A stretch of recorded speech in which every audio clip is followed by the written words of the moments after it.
is your argument today that any move higher is a chance to sell?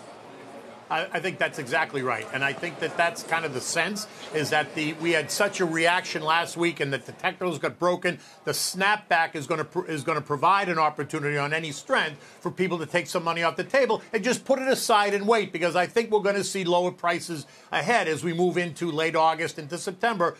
Typically very volatile months, and certainly that's the way it's setting up already. And now look, this morning we're once again below psychologically 2,900, certainly well ahead of the 200-day, which is 2,790, but a level that I think the S&P has to test before this is over. You know, David, we've had people seeming to get a little bit more pessimistic on the fixed income side. People are throwing in the towel when it comes to the 10-year yield. And then we have Goldman Sachs today lowering their GDP forecast because they don't expect a China trade deal before the presidential elections. Where do you stand? Should we be more than 3.5% off of record highs at this point? You know, I think that the stock market continues to price in some sort of deal with China at some point down the road. But is that misguided? So I think at some point, I think that it will be in both countries' best interests to come to the bargaining table. The question is when.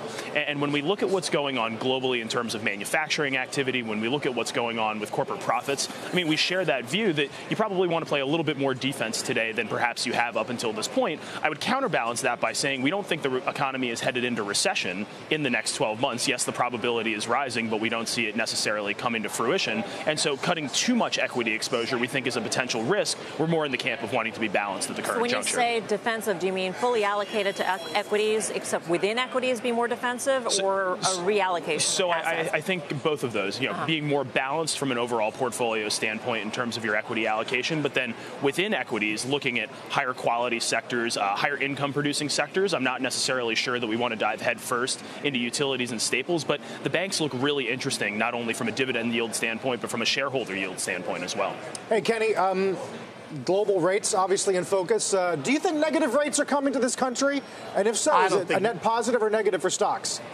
I don't think the United States is going to see negative rates. Do I think we're going to get close to zero? I think we will. I just don't see negative rates in this country like we do see in other parts of the world, and certainly in some major developed economies like Germany and Japan that do have negative rates. I just don't see it here. And so I'm not that concerned about it. But to David's point, I think you have to be more defensive in your total portfolio, so balanced and defensive. And names that are now gotten unnecessarily beaten up are going to provide that opportunity and that value, right? Some of these names that get unnecessarily beaten up is where investors are going to find some great opportunity in the months ahead. There's a lot of damage, though, Kenny, that could be done to the U.S. equity markets, even just in terms of psychology. If we get close to zero, even if the U.S. doesn't go negative or to zero, right? I mean, how do you balance that?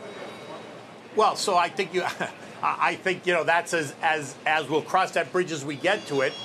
Because I think it's going to be an ongoing conversation. It's going to be a dynamic conversation, not something that's going to happen, between Monday and Tuesday. It's going to be evolving. And so investors that are paying attention will have time to kind of reallocate or figure out where they need to put their money. Look, low rates or negative rates are going to certainly put a floor under equities, not only U.S. equities, but global equities at some point. So therefore, there's always going to be an opportunity, like I said, in names that have created where the market action has created real value. So I'm not saying it's necessarily going to be pretty or it's going to be easy to navigate, but I think it's very dynamic. And so investors need to be, it's not just, cookie cutter recipe, just put it, invest it and just leave it there. It's a dynamic process that people are going to have to be very, very attuned to.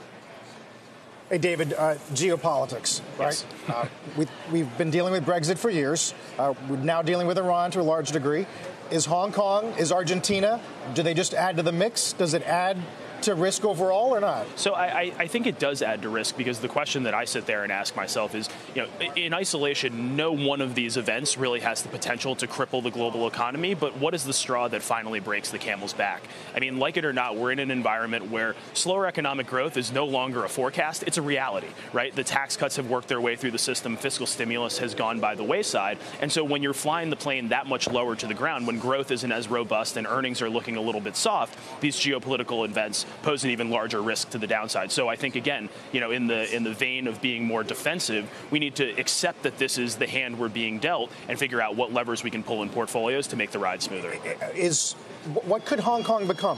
do you think, in a worst case? So, I mean, I think in a worst case scenario, people are pricing in things that have happened in the past. You know, I think if the Chinese army were to show up in Hong Kong, that would obviously be, you know, a pretty significant development. I'm not sure that that's really in anybody's best interest. And when we think about geopolitics more broadly, part of what gives us pause is that these things are just going to continue. I don't see trade going away anytime before the election next year. You know, volatile geopolitics mean volatile markets, and so investors need to price that in accordingly. It also means a stronger U.S. dollar. I mean, yes. It is still the safe haven of the world, and so when you have a slowing U.S. economy, all these political hotspots around the world, plus a strengthening dollar, what does that do for your outlook for EPS? So it obviously tightens financial conditions more broadly, which is why I think you're seeing markets do what they're doing.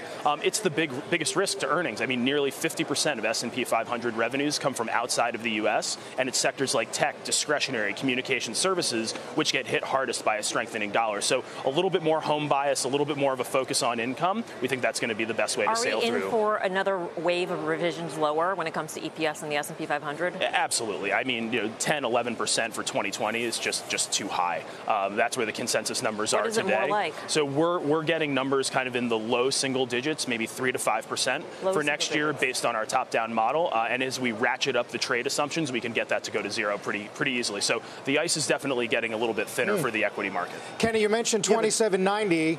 On the upside, can we get past 2930?